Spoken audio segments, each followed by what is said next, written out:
If you feel like there's never enough time in the day as a real estate agent, you're not alone. But what separates those who crush it and those who fail in real estate is what I'm about to get into. Let's dive in. Come with me on a walk and let's talk about it. So when I got into real estate, gosh, all the way back in 2013, I didn't have good time management skills, right? We all have time management skills. It's just some work and some aren't very efficient, right? So what I learned early on was that if you're always running around just trying to do what you can to get leads, if a client calls you, you run right out the door and you don't really have a real focus for the different blocks, right? The different time blocks of your day, you never really accomplish what's most important, which is income producing activities. When I got serious about structuring my day, everything changed. I started making more money because I was listing more houses, selling more houses, started to work with more buyers in a more efficient way. And what really mattered the most is I had a great work-life balance. One of the most important things you can do as a real estate agent, especially if you're new, is nailing your morning routine. Now, I know you've heard all the morning routine stuff before, I'm sure, but it really is important because real estate is a high touch, high sales business. If you don't have your mind right going into it, you can absolutely get off course from the minute you leave your house, the minute you go into your home office or step into your actual physical office. You know, those are still around, just like there's still Blockbusters in Bend, Oregon. If you didn't know that, that's a true fact. So nail your morning routine. When I was most on fire in real estate was in 2014. So 2013 was me running around like a chicken with its head cut off, trying to make it happen. Well, that's not entirely true. I kind of learned what to do mid 2013. So about 6 months into my real estate career, because I hired a coach, started attending conferences. Leading into 2014 is when I started to gain momentum. And when it really started to pick up was when I was getting up at 4:50 a.m. Now, I don't even recommend that. I think realistically, 6:30, whatever works for you is fine.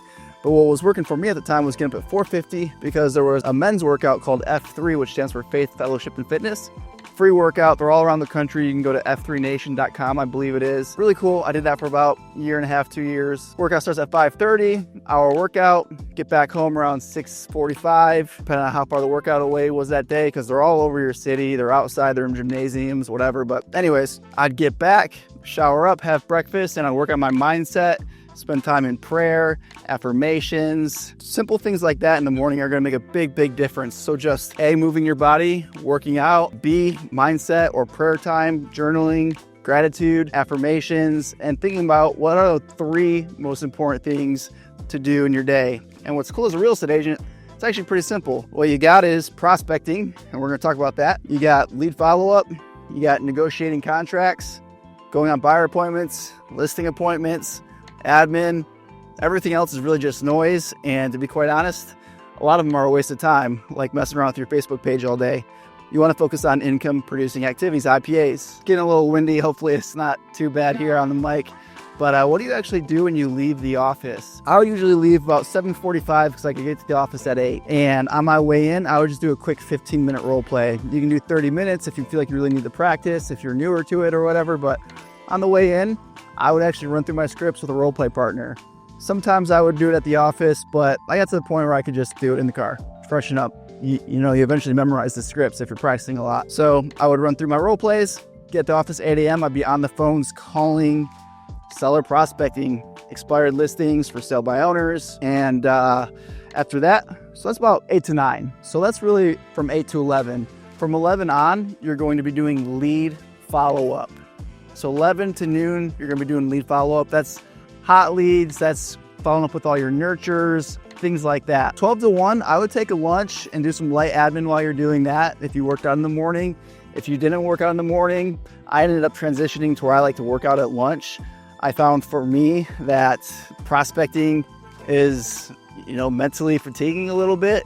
Some days can be frustrating. Some days can be extremely energizing when you book appointments and whatnot. But there are ups and downs. It's kind of like a roller coaster prospecting. It's worth it, but it can be challenging. And then I would just go hit the gym. So I would hit my prospecting session 8 to 11, 8 to 12 with lead follow-up. Then I'd go to the gym and come back refreshed, eat in that time. I'm telling you, if you really just nail that morning prospecting session, whether it's 3 or 4 hours, you're going to have appointments in the afternoon. And if you don't have appointments in the afternoon, honestly, you could just go home and do whatever you want to do for the rest of the day. Because eventually, if you nail that morning time block, you'll have so much business that you're gonna be forced to do appointments in the afternoon. So I don't really care how productive you are in the afternoon, as long as you're nailing your morning time block. But if you want to be an overachiever, like I wanted to be, I had big goals and still have big goals. I would do admin, prepare for appointments. No appointments, I would actually prospect more, lead follow up more. So some days I might prospect for 4 to 6 hours. But some days, if I wasn't feeling it, I'd work out, go home, go walk the dogs. It's just so important that you have your times written down. What are you doing? If you actually want a template of how I actually broke down my entire day, hour by hour, the activities I did, and some tips on how to actually follow that schedule and how to create that schedule, there's gonna be a link in the description. Go ahead and just download that, and hopefully that will help you out. The biggest takeaway I want you to have so far from this conversation is just knowing that prospecting has to be a non-negotiable. Without prospecting, your income will always be unpredictable and inconsistent. Once you nail that prospecting time block, you'll start to feel like you got the business figured out. You can almost print money.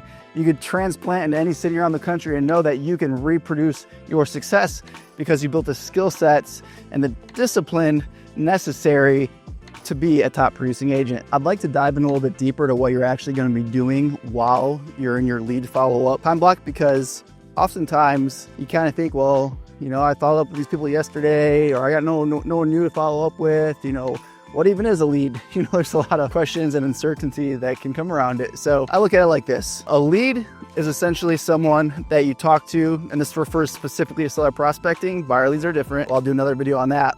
But a lead, when seller prospecting, I call a nurture, is someone that you're having a great conversation with, or an okay conversation, let's be real, and they're just trying to get off the phone, and you know you're not going to set an appointment. You tried a couple times. You just say something like, hey, I got to hop on my next call.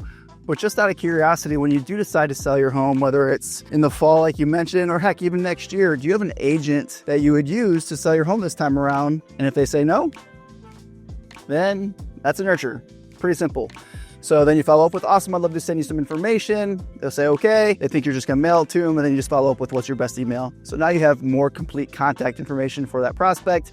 So that's a nurture. Your goal for your prospecting every day is really to get 5 nurtures. If you can get 5 nurtures per day, that's pretty amazing. Because think about it, 5 times 30 days in a month. Of course, we'll take out some weekends, some days off. Let's say you're working 20 days a month, which would actually be light for a real estate agent, right? That's 20 times 5. That's 100 nurtures per month, 1,200 per year. Imagine if you were prospecting for a year, and after a year, you have 1,000 people, 1,200 people who said they would be open to interviewing you when the time comes for them to sell their home because they're not committed to another agent. These are the people that you start to follow up with. These are the people that become your people farm, just people you stay in contact with. Initially, an hour of lead follow-up, you're not gonna have it, but as you build your pipeline, after a month or so, 2 months, you should be able to spend about an hour on it. And the other thing to consider too with lead follow-up is if a prospect's like, hey, we're not going to sell till January because of this, and you know, right now, if we're in August, you know, it's a beautiful summer day, you want to cut the time in half. So I'd call them and say October. If you wait all the way to January, what happens often is they already have an agent, or heck, sometimes they've even already sold the house. They said, oh, our timeline actually moved up to November, and we already moved to, you know, Tennessee or whatever it is. And then you miss the opportunity. So always cut the time in half to call them back, so there's more repetition, more time with the follow-up calls. And it also proves to them that, hey, you're committed, you're a professional agent, you stay in touch with people, and you start to build rapport even before you ever actually go out for the listing appointment. Biggest takeaway from this part of the conversation I want you to have is to always remember, write it in your journal, put it on the wall. It should be your affirmation. The fortune is in the follow-up. This is where most of your appointments will come from. Your goal every day should be 5 nurtures, 1 appointment booked. And remember that these appointments booked are usually going to come from your follow-up. Now I just want to talk a little bit about appointments. So this is your afternoon time block. What I notice a lot of agents do, it's actually a term in the industry, they call them Pop-Tart agents. Anytime a client wants to meet with you or says you can come over to their house for a listing appointment or for a buyer appointment, you just pop on right over there without doing any type of pre-qualifying. What you want to do is you want to make sure that they're motivated to actually sell their house. We're talking about seller prospecting here. So only take appointments that align with your personal goals. I would drive up to an hour for listing appointments if They were motivated. What does that look like? There's a script you can run through, and I'll put a link in the description to a free expired mini course that I have that also has my script book with this in it. And what that looks like is you call them to confirm the appointment, and you say, hey, Mr. Seller, when I come out tomorrow at 6 p.m., I just want to make sure that if everything I say makes sense and you feel comfortable that I can get the home sold, that you'll be ready to list with me tomorrow. Okay, you will. Awesome. And then you go through like, what kind of price are they thinking? There's a whole series of questions, but it takes out their motivation. So you know, if everything goes well tomorrow, you're going to list the house and at a price that will cause it to sell, versus wasting your time and just running over there. And you get over there, you do the CMA, and you get all your listing and paperwork together, and you get there and the seller is like, oh, we're actually thinking, next spring, which is 8 months from now or whatever. You're like, well, I just wasted a lot of time. Don't do that. You should spend your time prospecting so you have an abundance of listing appointments and you get to choose the ones that are ready to do business now. The second thing is batch them in areas if possible. So if you got to drive an hour, try to get a couple appointments for that area. Heck, you could even call some of your leads in that area that have been kind of wishy-washy and just say, hey, I got an appointment down the street tomorrow. By any chance, would you be available at 7 p.m. when I'll be wrapping that one up, or whatever that looks like. Prioritize appointments near each other and prioritize the highly motivated appointments. And lastly, guys, at the end of your day, it's 5 p.m., 6 p.m. What I want you to do is just think about what happened that day. What went well? What didn't go so well? How can you improve? And just reflect on it for 5 minutes. If you want to write it down, go for it. But just kind of think, how'd today go? Because that's how you're going to improve day after day after day when you're reevaluating really how the day went. And then for the next day, be thinking about what are those top 3 things that are going to move the needle forward in your business. And again, real estate's really simple. Focus on the prospecting. Sounded like a bird was about to fall out of this tree. This conversation has been fun. I want to remind you, the most important thing that you can remember is time blocking isn't restricting yourself. It's actually protecting the things that are most important to you. It's protecting your mindset. It's protecting your time with God, if that's important to you. It's protecting your family time. It's protecting your health and fitness routines. It's protecting your income producing activity time. Time blocking is a must to achieve all those things. And when I felt at times in real estate when I wanted to burn out, I looked back at the week, at the month, and I said, hey, my time blocks are not being followed. And I just had to recenter myself, recenter what I was doing, take a look at my calendar, maybe get some accountability in place by hiring a coach or getting an accountability partner.